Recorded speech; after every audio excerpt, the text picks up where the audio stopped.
Dijous 10 de març es va celebrar la segona jornada de capacitació empresarial i networking a Premià de Dalt, a iniciativa de l'àrea de promoció econòmica de l'Ajuntament i l'Associació d'Empresaris i Propietaris dels Polígons.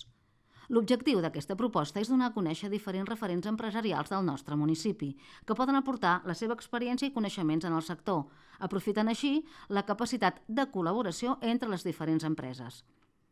Un cop inaugurada la jornada, a càrrec de l'alcalde Josep Triadó i el regidor de Promoció Econòmica Carles Medina, es va donar a conèixer la primera empresa participant, González Art i Decoració, a través del seu propietari, David González. Es tracta d'una empresa familiar que destaca per haver sabut adaptar-se als nous temps, assolint una gran projecció a nivell estatal. És molt positiu. Ja fa el 2019 vam començar a fer la primera i realment fa falta. O sigui, el trobar-nos, el conèixer-nos, el fer coworkings aquí al costat perquè coneixes el teu veí, pots treballar amb ell de la mà, pots fer, si no, experiències, ens coneixem, el que dèiem abans, igual que fem a l'associació, és intentar millorar els teus proveïdors. La següent visita va ser a l'empresa Labbox Labware, dedicada al material de laboratori, on el seu director, Juan Ramón Jiménez, va explicar com ha anat creixent fins a arribar a tenir filials a França i a Itàlia. Va destacar com una de les peces clau del seu èxit la implicació dels seus treballadors, totalment integrats i motivats en les seves respectives àrees.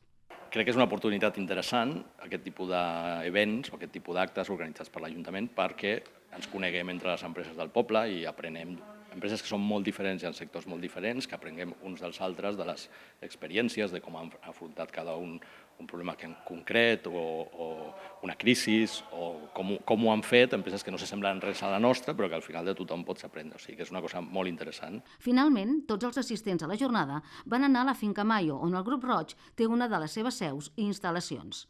Allà, en Joan i en Marc Roig van fer una mica d'història de com la seva empresa ha anat canviant i adaptant la seva producció per poder continuar amb èxit i assolint bons resultats. Actualment, la tercera generació dedica a la seva empresa a fer planter, sent tot un referent a l'estat espanyol. A veure, sempre a nosaltres ens agrada molt explicar com funciona l'empresa. Considerem que és interessant que la gent de l'entorn sàpiga com treballem.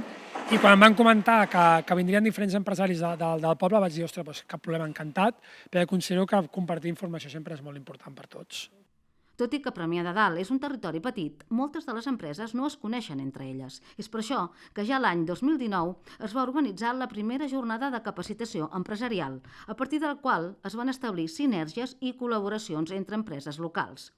De ben segur que amb aquesta segona jornada sorgiran nous vincles per cohesionar i potenciar el teixit empresarial a Premià de Dalt.